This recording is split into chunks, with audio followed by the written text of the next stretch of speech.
এরপরের ঘটনা শুনুন।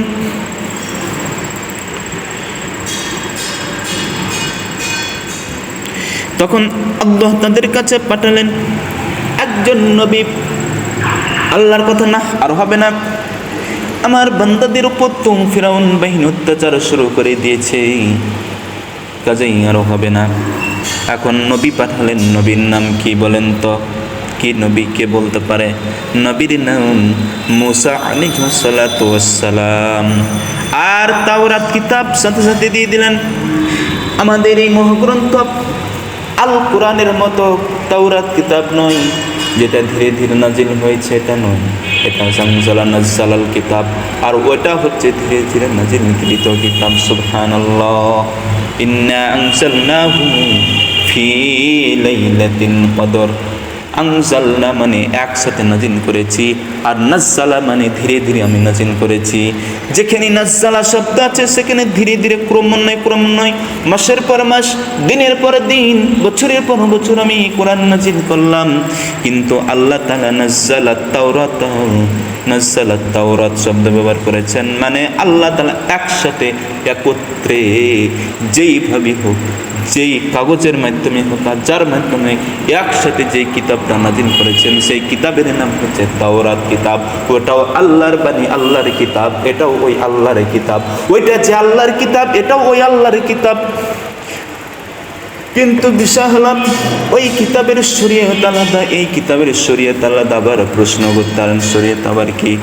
শরীয়তটা হচ্ছে পদ্ধতি, শরীয়তটা হচ্ছে নিয়ম, শরীয়তটা হচ্ছে কি? নিয়ম। আপনি রোহানপুর যাবেন আলীনগর হয়ে সোজা, কিন্তু আগে তো যেতে হতো লঞ্চে, ঠিক কিনা? আগে আপনি লঞ্চে রোহানপুর যেতেন, মানে ওইটা শরীয়ত ছিল। লঞ্চে যাওয়ার, কিসে যাওয়ার, নৌকাতে যাওয়ার, নদী পথে যাওয়ার শরীয়ত ছিল। এখন শরীয়ত পরিবর্তন হয়ে রোড দিয়ে সরাসরি অটোতে যাওয়া হচ্ছে, সড়ক পথে যাওয়া হচ্ছে। এক কথায় গাড়ির নাম বলতে হলে তো অনেক হবে, অটো, রিক্সা, ভ্যান, বুটবুটি, দোলনা, ট্যাক্সি, হ্যাঁ, মিশুক, তারপরে আরও কত কি, Honda, motorcycle, bicycle, motor bike, এইভাবে অনেক গাড়ি, ট্রাক, ট্রাক্টর, মাইক্রো গাড়ি, মাইক্রোবাস। এক কথা আমি বলবো, এগুলো সবকে সমষ্টিগত করে আমি বলবো কি? সড়ক পথ। এই সড়ক পথে আপনার শরীয়ত শুরু হলো, ছিল কি? ওই নদী পথের শরীয়ত ছিল মুসা আলাইহিস সালামের শরীয়ত, আর সড়ক পথের শরীয়ত হলো আমাদের নবী মুহাম্মদ রাসূলুল্লাহ সাল্লাল্লাহু আলাইহি সাল্লামের শরীয়ত, ঠিক কিনা? গন্তব্য একটাই, রোহানপুর যাওয়া, কিন্তু ওইটা শরীয়ত ছিল নদী পথে, আর এটা শরীয়ত ছিল সড়ক পথে। আমাদের গন্তব্য একটাই, জান্নাত যাওয়া, কিন্তু মুসা আলাইহিস সালামের শরীয়ত ছিল একরকম, আমাদের নবীর শরীয়ত হলো আরেক রকম। মুসার শরীয়তে যদি আমরা যেতে চাই, আমরা ইহুদি হয়ে যাব, আমরা জান্নাত যেতে পারবো না। অপরদিকে যদি আমরা মুহাম্মদ সাল্লাল্লাহু আলাইহি সাল্লামের শরীয়তে যদি আমরা যাই, তাহলে কি হব? আমরা জান্নাত যাব ইনশাআল্লাহ। এতে কোনো দ্বিধা নেই, দ্বন্দ্ব নয়। মানতে হবে কার শরীয়ত? মুহাম্মদ সাল্লাল্লাহু আলাইহি সাল্লামের শরীয়ত। মুসা আলাইহিস সালামের শরীয়ত মানা যাবে না। মুসা আলাইহিস সালামের উপর অবতরিত কিতাবের উপর ঈমান রাখা যাবে, আবার ঈমান রাখতেই হবে। ঈমান যদি না রাখেন, আপনি মুসলমান নন। মুসা আলাইহিস সালামকে যদি আপনি নবী না মানেন, আপনি মুসলমান নন। ঈসা আলাইহিস সালামকে নবী না মানলে আপনি মুসলমান নন। মুহাম্মদ সাল্লাল্লাহু আলাইহি সাল্লামকে আপনি নবী না মানলে আপনি মুসলমান নন। কেন নন? যেহেতু তারা সবাই আল্লাহর নবী, আল্লাহর রাসূল, এই জন্য নবী এবং রাসূল হিসেবে মানতে হবে, বিশ্বাস করতে হবে, কিন্তু আদর্শ মানতে হবে, সিস্টেম মানতে হবে, শরীয়ত মানতে হবে নবী মুহাম্মদ সাল্লাল্লাহু আলাইহি সাল্লামের। প্রশ্ন উঠতে পারে, উনি আল্লাহর নবী, ইনি আল্লাহর নবী। হ্যাঁ ভাই, উনি আল্লাহর নবী ঠিকই আছে। যদি ওই নবীর শরীয়ত মানতে হতো, তাহলে পরবর্তীতে আল্লাহ আর নবী পাঠাতেন না। ওই নবী থাকতো, ওই নবীরই আদর্শ শরীয়ত বলবৎ থাকতো কিয়ামত পর্যন্ত, অন্য নবী পাঠাতেন না। কথা ক্লিয়ার? তাহলে কি করতে হবে?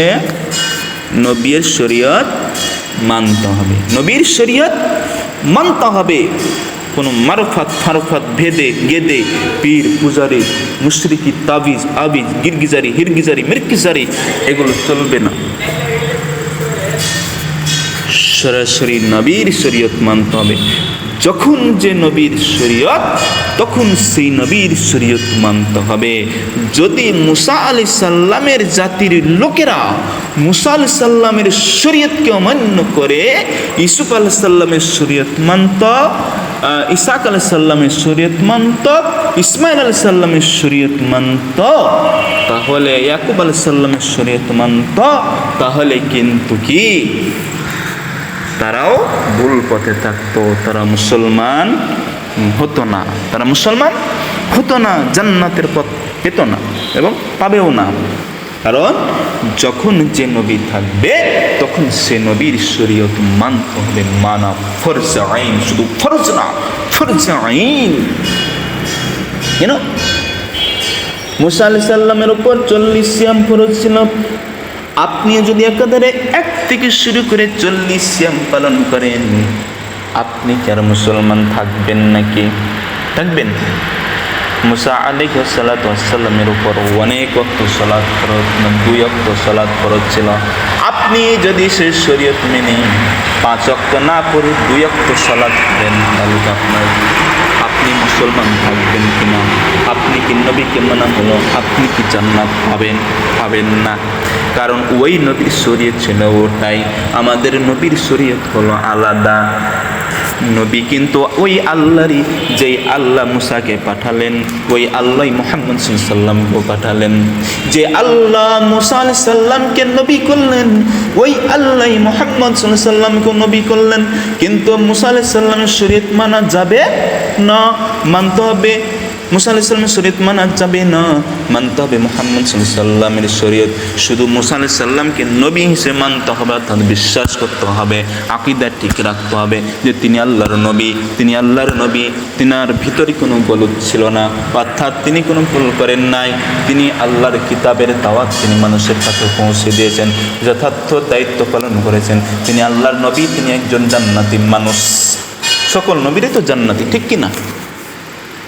তাহলে বিষয়টা হলো এরকম। এরপরে আসি